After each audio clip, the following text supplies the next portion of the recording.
السلام علیکم۔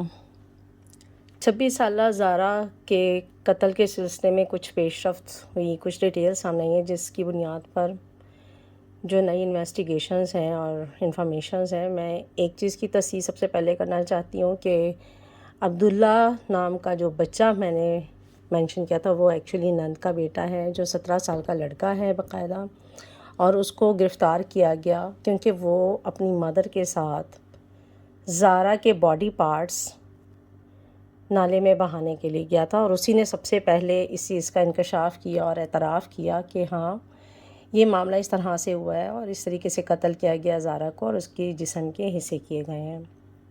بہت ساری ڈیٹیل سامنے آئی ہیں اور ہر چینل پر یہ خبر چل رہی ہے۔ تھوڑی سی جو مین بات ہے ہم وہ ڈسکس کر لیتے ہیں، یا بتا دیتی ہوں آپ کو کہ یہ ڈسکس سیالکوٹ کا واقعہ ہے۔ 8 ملزمان پکڑے گئے ہیں، جس میں سے جو سب سے لاسٹ میں پکڑا گیا ہے وہ نوید ہے، جو سغرا بی بی کا چچیرا بھائی ہے، مطلب زارا کی ساس کا چچیرا بھائی ہے، اور مین کردار بھی یہی ہے۔ اسی نے گردن کو دھڑ سے الگ کیا، اسی نے باڈی پارٹس کو الگ کیا، سنا ہے باڈی بلڈر بھی ہے۔ اور کیوں کیا؟ اس لیے کہ سغرا نے اس کو جھانسا دیا تھا کہ ہم تمہیں اٹلی بھجوا دیں گے، تھوڑے سے پیسوں کا لالچ دیا گیا تھا، only 10,000 روپیز، صرف 10,000 روپے کے لیے اس شخص نے، اور اٹلی جانے کے لیے اس شخص نے 26 سال کی جوان لڑکی کو قتل کر دیا، اور نہ صرف قتل کیا وہ بھی اس بے دردی کے ساتھ کہ شاید اگلے کئی سالوں تک ہم اس واقعے کو بھی نہیں بھول سکیں گے، جیسا کہ ہم نے ثانیہ زہرا اور ممیتا کیس کو نہیں بھولا، اور پتہ نہیں کتنے کیسز ہیں پاکستان میں جو سامنے نہیں آتے۔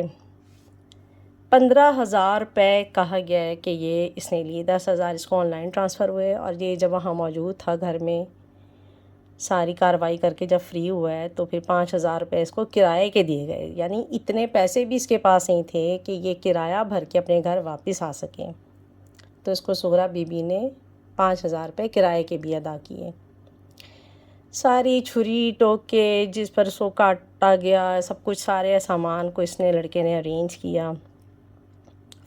ابھی تو مزید انویسٹیگیشنز ہو رہی ہیں، فورینزک نتائج آئیں گے، اس کی رپورٹس آئیں گی جس میں DNA ٹیسٹ شامل ہے، جو بھی موبائلز یا لیپ ٹاپ کمپیوٹر جو بھی ان کے ملزمان کے اپنے قبضے میں لیے ہوں گے پولیس نے، ان سب کی انویسٹیگیشنز ہوں گی، جو جس سے اس کو مرڈر کیا گیا ہتھیاروں سے یا ٹولز سے، ان پر ساری انویسٹیگیشن ہوگی، ڈاکٹرز کی ایک رپورٹ تیار ہوگی، اور پھر وہ پتہ چلے گا کہ مزید اس کی کیا ریزلٹس ہیں۔ اب 2 چیزیں سامنے آئی ہیں، ایک تو یہ کہ جو نوید لڑکا ہے وہ اٹلی جانا چاہتا تھا، پہلی بات تو یہ جس کے لیے اس نے یہ سارا کھیل کیا، اور دوسرا جو ہے اس کی نند جس نے یہ چیز شو کی کہ میں اسے جیلس تھی، حسد تھا، اس کی خوبصورتی اس کو برداشت نہیں ہوئی، اور سب سے امپورٹنٹ چیز کہ لڑکا جب تک اکیلا تھا، سنگل تھا، اس کی وائف بھی پاکستان تھی، تو وہ تمام پیسے اپنی والدہ کو بھیجتا تھا، اور جب وہ اس کی وائف اس کے پاس گئی اور واپس آئی پاکستان تو اس کے بعد سے وہ پیسے اپنی وائف کے اکاؤنٹ میں ڈالنے لگ گیا تھا۔ دونوں باتیں بڑی سویر ہیں اور دونوں بالکل ڈیفرنٹ ٹاپکس ہیں الگ سے، جنہیں میں کافی دیر تک بات کر سکتی ہوں۔ میں پہلے بات کر لیتی ہوں اٹلی جانے پر، کہ لڑکا اٹلی جانا چاہتا تھا، یعنی آپ باہر جانے کے لیے کچھ بھی کر سکتے ہیں، بغیر دیکھے، بغیر سنے، بغیر سوچے سمجھے کسی راستے پر چل پڑنا سب سے بڑی حماقت ہے۔ پاکستان میں بیٹھے ہوئے لوگ یہ سمجھتے ہیں کہ شاید ہم باہر جائیں گے تو وہاں پر ہمارے لیے کوئی بڑے پیسے جو ہیں درختوں پر لٹک رہے ہیں اور ہم نے اتارنے اور یوز کر لینے ہیں۔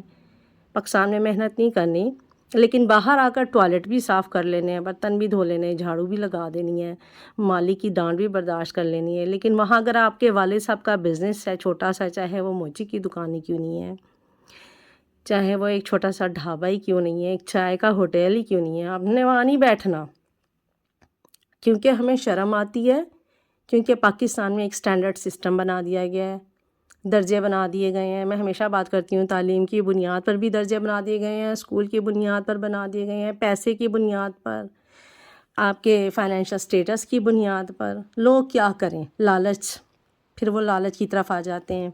خرابی کہاں سے پیدا ہوتی ہے؟ سوسائٹی سے، لوگوں سے۔ پھر اور پیچھے آ جائیں، خرابی کہاں سے پیدا ہوتی ہے؟ تربیت سے، پیرنٹس پر آ جائیں جو وقت نہیں دیتے اپنے بچوں کی تربیت کو۔ بیسک میں سمجھتی ہوں روٹس کی طرف جانا چاہیے۔ جو بھی جرم ہوتا ہے، کوئی بات ہوتی ہے، آپ روٹس کی طرف جائیں۔ اس نے جو کر دیا سو کر دیا۔ روٹس کہاں ہیں؟ غلط تربیت ہے، ہمارا سوسائٹی کا نظام ہے، اس میں موجود لالچ ہے، سٹینڈرڈ ہے، کمپلیکس ہے، کیونکہ جو گاڑی میں بیٹھا ہے نا، وہ نیچے والے کو حقارت سے دیکھتا ہے، پیدل چلنے والے کو۔ یہ میں پاکستان کی بات کر رہی ہوں۔ یورپ میں یہاں ماحول پھر بھی کافی بہتر ہے۔ میں پاکستان انڈیا کی بات کر رہی ہوں، جہاں راجپوت سسٹم ہے، جہاں چھوٹی ذاتوں کو پوچھا نہیں جاتا، بڑی ذاتوں کو رسپیکٹ دی جاتی ہے۔ پاکستان میں بھی ذاتیں ہیں، مسلمانوں میں بھی بڑی ذاتیں ہیں، ان کو الگ کر دیا گیا ہے۔ جو نیچی ذاتیں ہیں، کم درجے کی، ان کو الگ کر دیا گیا۔ اسی بیس پر رشتے کیے جاتے ہیں ذات سے۔ ایون رشتے کرنے کے لیے بھی ذات سے الگ نہیں نکلا جاتا، جی ہم نے تو اپنی ہی ذات میں کرنا ہے۔ بھئی آپ پہلے مسلمان ہیں، اچھے انسان ہیں، پھر آپ کی ذات پات آتی ہے۔ ذات پات تو آپ نے خود بنائی ہوئی ہے۔ آپ پہلے اچھے انسان ہیں، پھر آپ نے دیکھنا آپ کے پاس کیا ہے، آپ امیر ہیں، غریب ہیں، کیا ہے۔ سب کمپلیکسز ہیں، لالچ ہے۔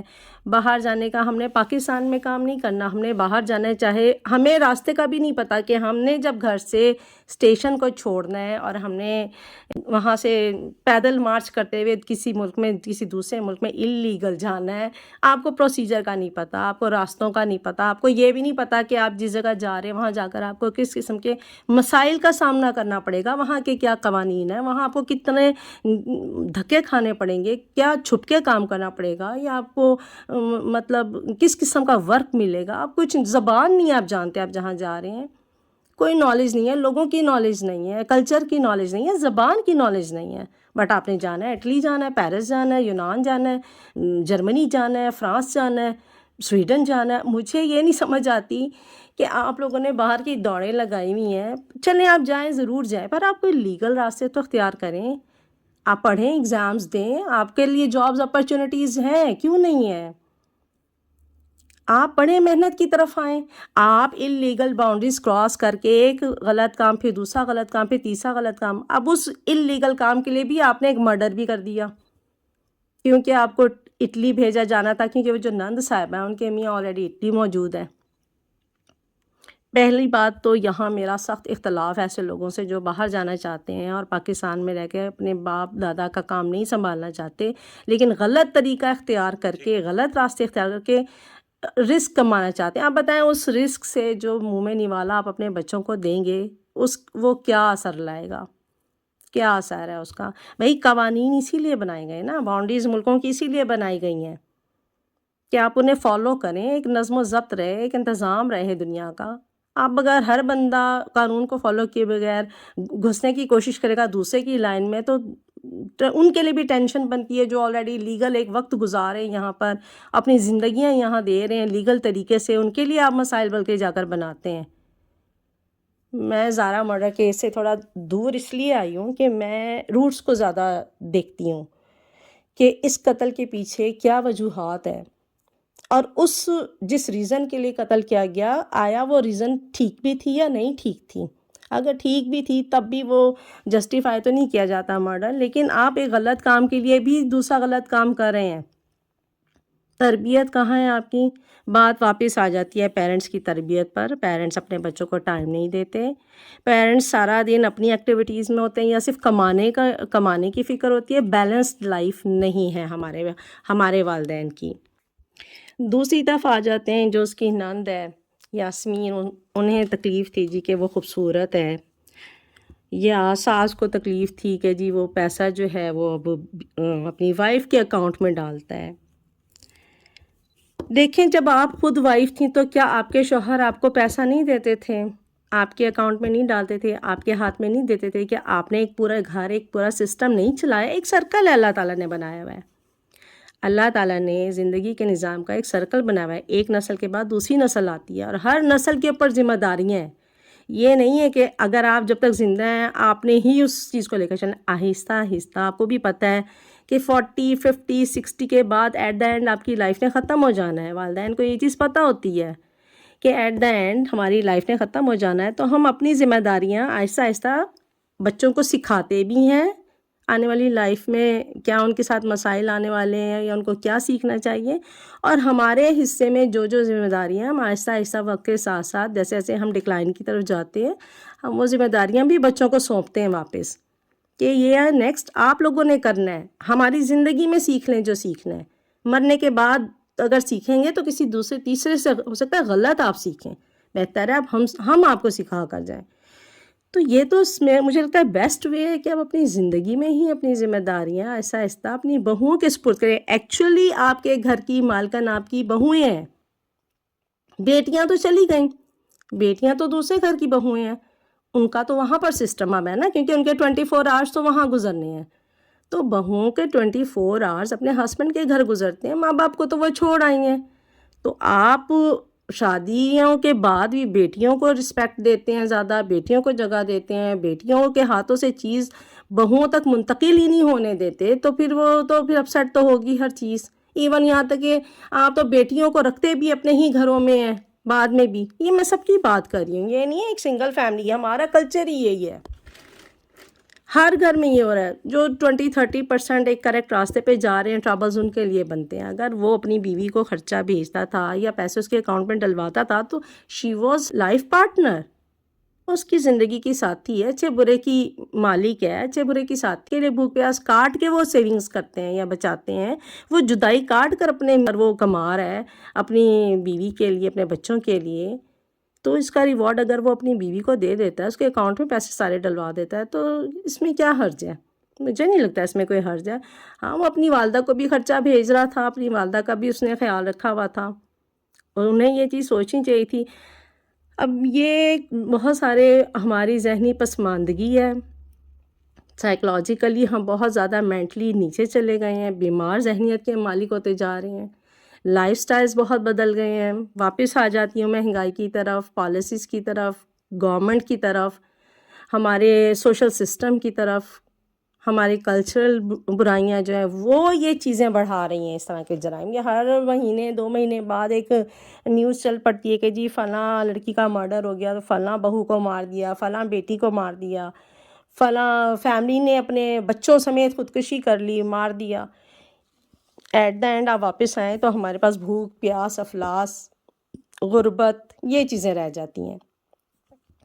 تو جب تک انڈیویجولی ہر گھر میں تربیت پر فوکس نہیں کیا جائے گا، ماں کو ٹائم نہیں دیا جائے گا، بہن بھائیوں کو ٹائم نہیں دیا جائے گا، وقت نکال کر اولاد کو ٹائم نہیں دیا جائے گا. آپ اپنے دوستوں کے لیے تو سارا دن نکال لیتے ہیں، مردوں کی بات کر رہی ہوں. عورتیں اپنے رشتہ داروں کی 4000 سٹوریاں جو ہے نا وہ فون پر بیٹھ کر سنتی رہتی ہیں 4-4 5-5 گھنٹے، لیکن وہ اپنے بچے کے ساتھ بیٹھ کر کبھی بھی کھیلیں گی نہیں، اپنے بچے کے ساتھ بیٹھ کر کبھی بھی اس کی پسند کا پروگرام نہیں دیکھیں گی. ان کے پاس ٹائم ہی نہیں ہے، انٹرسٹ نہیں ہے، ایکچولی انٹرسٹ نہیں ہے ان کے پاس اس چیز کو. جس دن وہ یہ انٹرسٹ ڈیولپ کر لیں گی کہ انہیں اپنے بچے کے ساتھ بیٹھ کر اپنے بچے کی پسند کی فلم دیکھنی ہے، اپنے بچے کی پسند کا پروگرام دیکھنا ہے، اپنی بچے کی پسند کی گیم کھیلنی ہے، اس کو پلے گراؤنڈ لے کر جانا ہے، اس کی فزیکل ایکسرسائز 1 گھنٹہ ضروری ہے، میں نے اس کو لے کر ہی جانا ہے، فریش ایئر کے لے جانا ہے، تو ہر چیز ٹھیک ہو جائے گی. جب میاں یہ سوچ لے یار جہاں اتنی جگہوں پہ ٹائم دیتا ہوں وہاں میری بیوی کو بھی میری ضرورت ہے، صرف ہے میں اس کے علاوہ بھی اپنی وائف کے ساتھ تھوڑی گپ شپ بھی ہونی چاہیے، بات چیت ہونی چاہیے. جب گھر آتے ہیں تو لاؤنج اسی لیے بنایا جاتا ہے کہ جہاں آپ کی والدہ بھی بیٹھی ہوتی ہیں، آپ کی وائف بھی بیٹھی ہوتی ہیں، آپ کے بہن بھائی اکٹھے ہوتے ہیں، اور ایک وہاں پر ایک کپ چائے ایک دوسرے کے ساتھ پی کر یہی تاثر دیا جاتا ہے کہ we are not alone, we are together, ہم لوگ سب اکٹھے ہیں، ایک جگہ ہیں، ایک اچھی ہیپی فیملی کی طرح سے. تو جو آپ اتنا پیسہ خرچ کرتے ہیں اس لاؤنج کے اوپر، اس کی میکنگ کے اوپر، اس لاؤنج کی اہمیت کو بھی پھر سمجھنا چاہیے. اور میرا خیال ہے مردوں کا یہاں رول زیادہ بنتا ہے، میلز کا رول زیادہ بنتا ہے کہ وہ تھوڑا سا کمانے سے بھی ہٹ کر جو ہے نا اپنی والدہ کو ٹائم دیں، کیونکہ والدہ جو ہے وہ آپ کا گھر کی پہلی اینٹ ہے. میں یہ نہیں کہوں گی بیوی کو ٹائم دیں، میں کہوں گی والد اور والدہ کو پہلے آپ ٹائم دیں، وہ آپ کے گھر کا پہلا یونٹ ہے. اگر آپ کی والدہ خوش ہے نا، آپ یقین کریں آپ کا پورا گھر خوش ہے.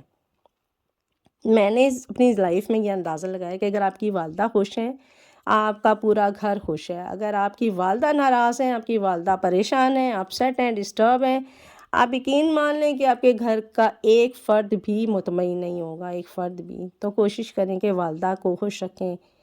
میں بھی کوشش کروں گی والدہ کو خوش رکھوں، ان کی بات سنوں۔ آپ بھی کوشش کریں کہ ہمیشہ ان کی عزت کریں، ان کی بزرگی کا لحاظ کریں، انہوں نے جو مشقت کی ہے، جو آپ کے ساتھ ٹائم گزارا ہے، ایک لمبا ٹائم پیریڈ آپ لوگوں کو دیا ہے، اس کا خیال کریں۔ جب ہم یہ سب کریں گے نا تو یہ سارے جرائم ختم ہو جائیں گے، میں یہ بلیو کرتی ہوں۔ آل دی بیسٹ۔